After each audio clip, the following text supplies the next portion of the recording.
Hello hi ನಮಸ್ಕಾರ ಸ್ನೇಹಿತರೆ. ಇವತ್ತಿನ ವಿಡಿಯೋವನ್ನು ಸಂಪೂರ್ಣವಾಗಿ ನಿರ್ದಿಷ್ಟ ಮನಸ್ಥಿತಿಗಳು ನೋಡಲೇಬೇಕು. ಟೈಟಲ್ ನೋಡಿಬಿಟ್ಟು ವಿಡಿಯೋ ನೋಡೋದಕ್ಕಿಂತ ಮೊದಲೇ ಹಿಂದೂ ವಿರೋಧಿ, ಪಾಕಿಸ್ತಾನಕ್ಕೆ ಹೋಗು, BJP ವಿರೋಧಿ, ದೇಶದ್ರೋಹಿ ಅಂತ ಬಾಯಿ ಬೇದಿಗಳನ್ನು ಮಾಡ್ಕೊಬೇಡಿ. ಯಾಕಂದರೆ ಇದು ಮಲಕ್ಕೆ ಸಂಬಂಧಪಟ್ಟಂಥ ವಿಚಾರಣೆ. ಗಂಗಾ ನದಿ ಅಪವಿತ್ರ ಆಗಿದೆ. ಏನು ಉತ್ತರ ಪ್ರದೇಶದ ಪ್ರಯಾಗ್ರಾಜ್ನಲ್ಲಿ ಮಹಾಕುಂಭಮೇಳ ನಡೀತಾ ಇದೆ. ಭಾಳ ದೊಡ್ಡ ಪ್ರಮಾಣದ ಭಕ್ತ ಸಾಗರ ಸೇರಿಕೊಂಡಿದೆ. ಕೋಟಿ ಕೋಟಿ ಭಕ್ತರು ಅಲ್ಲಿ ಬಂದು ಹೋಗಿದ್ದಾರೆ, ಸ್ನಾನ ಮಾಡಿದ್ದಾರೆ, ಮೀಂದೆದ್ದಿದ್ದಾರೆ, ಭಕ್ತಿಯ ಪರಾಕಾಷ್ಠೆಯನ್ನು ಮೆರೆದಿದ್ದಾರೆ. ಆ ನದಿಯ ನೀರು ಕಲುಷಿತವಾಗಿದೆ. ಅದರಲ್ಲಿ ಮಲ ಅಂದರೆ ಹೇಲು, ಅದರ ಬ್ಯಾಕ್ಟೀರಿಯಾ ಭಾಳ ದೊಡ್ಡ ಪ್ರಮಾಣದಲ್ಲಿದೆ. ಇದರಿಂದ ಆರೋಗ್ಯದ ಸಮಸ್ಯೆಗಳು ವ್ಯಾಪಕವಾಗಿ ಕಾಡ್ತಾ ಇದೆ. ಅಲ್ಲಿ ಸ್ನಾನ ಮಾಡಿ ಬಂದವರಿಗೆ ಮಲ ಬ್ಯಾಕ್ಟೀರಿಯಾದ ಬಾಧೆ ಕಾಡ್ತಾ ಇದೆ. ಅವರಲ್ಲಿ ಅನಾರೋಗ್ಯದ ಗಂಭೀರ ಸಮಸ್ಯೆಗಳು ಬಂದಿದೆ ಅಂಥೇಳಿ ನಾನು ಹೇಳ್ತಾ ಇಲ್ಲ. ಕೇಂದ್ರ ಮಾಲಿನ್ಯ ನಿಯಂತ್ರಣ ಮಂಡಳಿ ಅಂದರೆ CPCB ದೃಢಪಡಿಸಿದೆ. ಪ್ರಯಾಗ್ರಾಜ್ ಮಹಾಕುಂಭಮೇಳದಲ್ಲಿ ಪವಿತ್ರ ಸ್ನಾನ ಮಾಡಿದವರ ಸಂಖ್ಯೆ ಮಂಗಳವಾರ 55 ಕೋಟಿ ದಾಟುವ ಮೂಲಕ ಹೊಸ ದಾಖಲೆ ನಿರ್ಮಾಣ ಆಗಿದೆ. ಇದರ ನಡುವೆ ಕುಂಭಮೇಳ ನಡೆಯುತ್ತಿರುವ ಪ್ರಯಾಗ್ರಾಜ್ನ ತ್ರಿವೇಣಿ ಸಂಗಮದಲ್ಲಿ ನದಿಯ ನೀರು ಅತ್ಯಂತ ಕಲುಷಿತವಾಗಿದ್ದು ಸ್ನಾನಕ್ಕೂ ಯೋಗ್ಯವಲ್ಲ ಎಂಬ ಆಘಾತಕಾರಿ ವರದಿ ಬಹಿರಂಗ ಆಗಿದೆ. ಕುಂಭಮೇಳದ ನೀರಿನಲ್ಲಿ ಮಲದಲ್ಲಿ ಕಂಡುಬರುವ ಬ್ಯಾಕ್ಟೀರಿಯಾಗಳ ಸಂಖ್ಯೆ ಅತ್ಯಂತ ಅಪಾಯಕಾರಿ ಮಟ್ಟದಲ್ಲಿದೆ. ತ್ರಿವೇಣಿ ಸಂಗಮ ಸೇರಿದಾಗೆ ಪ್ರಯಾಗ್ರಾಜ್ನ ವಿವಿಧ ಪ್ರದೇಶಗಳಿಂದ ಸಂಗ್ರಹಿಸಿದ ನೀರಿನ ಮಾದರಿಯನ್ನು ಸಂಗ್ರಹಿಸಿ ಪರೀಕ್ಷೆಗೆ ಒಳಪಡಿಸಿರುವ ಕೇಂದ್ರ ಮಾಲಿನ್ಯ ನಿಯಂತ್ರಣ ಮಂಡಳಿ ಈ ವಿಷಯವನ್ನು ದೃಢಪಡಿಸಿದೆ. ಕೇಂದ್ರ ಮಾಲಿನ್ಯ ನಿಯಂತ್ರಣ ಮಂಡಳಿ ನೀರಿನ ಗುಣಮಟ್ಟ ಕುರಿತ ವರದಿಯನ್ನು ರಾಷ್ಟ್ರೀಯ ಹಸಿರು ನ್ಯಾಯಾಧೀಕರಣಕ್ಕೆ ಅಂದರೆ NGTಗೆ ಸಲ್ಲಿಸಿದ್ದು, ಇದರ ಬೆನ್ನಲ್ಲೇ ನ್ಯಾಯಾಧೀಕರಣ ತೀವ್ರ ಕಳವಳ ವ್ಯಕ್ತಪಡಿಸಿದೆ. ಉತ್ತರ ಪ್ರದೇಶದ ಮಾಲಿನ್ಯ ನಿಯಂತ್ರಣ ಮಂಡಳಿಯನ್ನು ತರಾಟೆಗೆ ತಗೊಂಡಿದೆ.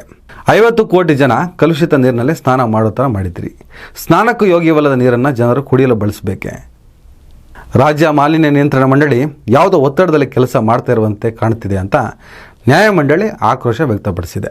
ಒಂದು ನದಿ ನೀರಿನಲ್ಲೇ ಒಂದು ಗುಂಪು ಸ್ನಾನ ಮಾಡಿದ್ರೆ ಅದು ಕಲುಷಿತ ಆಗುತ್ತೆ. ಅದರಲ್ಲೂ ಸುಮಾರು 50 ಕೋಟಿ ಜನ ಅವರ ದೈನಂದಿನ ಅವಶ್ಯಕತೆಗಳು, ಮಲ ವಿಸರ್ಜನೆ, ಇನ್ನಿತರ ಕಾನ್ಸೆಪ್ಟ್ಗಳು ಆ ವ್ಯಾಪ್ತಿಯಲ್ಲಿ ಆ ಪ್ರದೇಶದಲ್ಲಿ ನಡೀಬೇಕಾಗಿತ್ತು. ಅದಾಗಿದೆ. ಸಹಜವಾಗಿಯೇ ಅಲ್ಲಿ ಮಲ ಸೇರಿಕೊಂಡಿದೆ, ಬೇರೆ ಬೇರೆ ರೀತಿಯ ಗಲೀಜುಗಳು ಸೇರಿಕೊಂಡಿದೆ. ಅನೇಕ ವಿಡಿಯೋಗಳು ಸಾಮಾಜಿಕ ಜಾಲತಾಣದಲ್ಲಿ ವೈರಲ್ ಆಗ್ತಿತ್ತು. ಬೇರೆ ಬೇರೆ ಕಡೆಯಿಂದ ಪೈಪ್ಗಳ ಮೂಲಕ ಈ ಮಲಗಳು ಬಂದು ನದಿಗೆ ಸೇರಿಕೊಂಡಿರೋದು. ಅನೇಕರು ವಿಡಿಯೋ ಮಾಡಿಬಿಟ್ಟು ನೋಡಿ ಎಷ್ಟು ಗಲೀಜಿದೆ, ಇದರಲ್ಲೇ ಸ್ನಾನ ಮಾಡ್ತಾ ಇದ್ದಾರೆ. ಕೆಲವರು ಪವಿತ್ರ ಗಂಗಾ, ಪವಿತ್ರ ಜಲ ಅಂತ ಹೇಳ್ಬಿಟ್ಟು ಅದನ್ನು ಕುಡಿಯೋಕ್ಕೂ ಯೂಸ್ ಮಾಡ್ತಾ ಇದ್ದಾರೆ, ಮತ್ತು ಅದನ್ನು ಬಾಟ್ಲಲ್ಲಿ ತುಂಬಿಸ್ಕೊಂಡು ತಮ್ಮ ಊರಿಗೆ ವಾಪಸ್ ಆಗ್ತಿದ್ದಾರೆ ಅಂತ ಹೇಳ್ಬಿಟ್ಟು ಅನೇಕರು ವಿಡಿಯೋಗಳನ್ನು ಮಾಡ್ತಾಯಿದ್ರು. ಮತ್ತು ಇದೇ ನಡೀತಾ ಬಂದಿತ್ತು. ಜನ ಸೇರೋ ಕಡೆ ಗಲೀಜು ಆಗೇ ಆಗ್ತದೆ, ಗಲೀಜಾಗೋ ಕಡೆ ಅಲ್ಲಿ ಬ್ಯಾಕ್ಟೀರಿಯಾಗಳು ಸೇರ್ಕೊಂಡುತ್ತೆ. ಈಗ ಕೇಂದ್ರ ಮಾಲಿನ್ಯ ನಿಯಂತ್ರಣ ಮಂಡಳಿ ಮಲ ಬ್ಯಾಕ್ಟೀರಿಯಾದ ಬಗ್ಗೆ ಒಂದು ಗಂಭೀರವಾದಂತಹ ರಿಸರ್ಚನ್ನ ಮಾಡಿಬಿಟ್ಟು ಆ ರಿಪೋರ್ಟನ್ನು ನ್ಯಾಯಾಧೀಕರಣ ಕೊಟ್ಟಿದೆ. ನ್ಯಾಯಾಧೀಕರಣ ಇವರಿಗೆಲ್ಲ ತರಾಟೆ ತಗೊಂಡಿದೆ. ದಯವಿಟ್ಟು ಹುಷಾರಾಗಿರಿ, ಆರೋಗ್ಯವನ್ನು ಕಾಪಾಡಿ.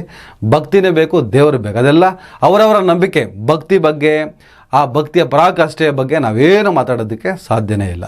ಯಾವುದೇ ಧರ್ಮ ಇರಲಿ, ಯಾವುದೇ ಜಾತಿ ಇರಲಿ, ಭಕ್ತಿ ಇದ್ದೇ ಇರುತ್ತೆ.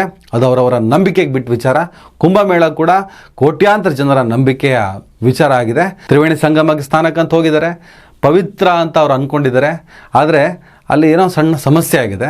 ಆ ಸಮಸ್ಯೆ ಗಂಭೀರ ಸ್ವರೂಪದ್ದಾಗಿದೆ ಅಂಥೇಳಿ ರಾಷ್ಟ್ರೀಯ ಮಾಲಿನ್ಯ ನಿಯಂತ್ರಣ ಮಂಡಳಿ ಹೇಳಿದೆ. ಆದಷ್ಟು ಹುಷಾರಾಗಿ, ಎಚ್ಚರವಾಗಿರಿ. ಅಲ್ಲಿ ಸ್ನಾನ ಮಾಡ್ಕೊಂಡು ಬಂದಿದ್ದೀರೋ, ಇಲ್ಲ ನೀರನ್ನು ಕುಡ್ಕೊಂಡು ಬಂದಿದ್ದೀರೋ, ದಯವಿಟ್ಟು ತಪಾಸಣೆ ಮಾಡಿ. ಭಕ್ತಿಗೂ ಈ ವಿಚಾರಕ್ಕೆ ಏನು ಸಂಬಂಧ ಇಲ್ಲ. ಭಕ್ತಿಯ ಜಾಗದಲ್ಲಿ ಆಗಿರುವಂಥ ಸಮಸ್ಯೆಗಳ ಬಗ್ಗೆ ಮಾತ್ರ ಈ ರಿಪೋರ್ಟು. ದಯವಿಟ್ಟು ಎಲ್ಲರೂ ಆರೋಗ್ಯವನ್ನು ಚೆನ್ನಾಗಿ ನೋಡ್ಕೊಳ್ಳಿ. ನೀವು ದೇವರನ್ನು ನಂಬ್ತೀರಿ, ಅದು ಮಾನಸಿಕ ಆರೋಗ್ಯಕ್ಕೆ ಸಂಬಂಧಪಟ್ಟಂಥ ವಿಚಾರ. ಅದರ ಜೊತೆಗೆ ದೈಹಿಕ ಆರೋಗ್ಯದ ಬಗ್ಗೆ ಕೂಡ ಗಮನ ಇರಲಿ. ನಮಸ್ಕಾರ. ದಯವಿಟ್ಟು ಎಲ್ಲರೂ ಈ ಚಾನಲ್ನ ಸಬ್ಸ್ಕ್ರೈಬ್ ಮಾಡಿ. ನಿಮ್ಗೆ ಇಷ್ಟ ಆದರೆ ಈ ಚಾನಲ್ಗೆ ಜಾಯ್ನ್ ಆಗಿ. ಈ ವಿಡಿಯೋ ಇಷ್ಟ ಆದರೆ ದಯವಿಟ್ಟು ಎಲ್ಲರೂ ಶೇರ್ ಮಾಡಿ. ಸ್ವತಂತ್ರ ಪತ್ರಿಕೋದ್ಯಮವನ್ನು ಬೆಂಬಲಿಸಿ. ನನ್ನ ಯುಕ್ತಿಗೆ ನಿಮ್ಮ ಶಕ್ತಿಯೇ ಶ್ರೀರಕ್ಷೆ.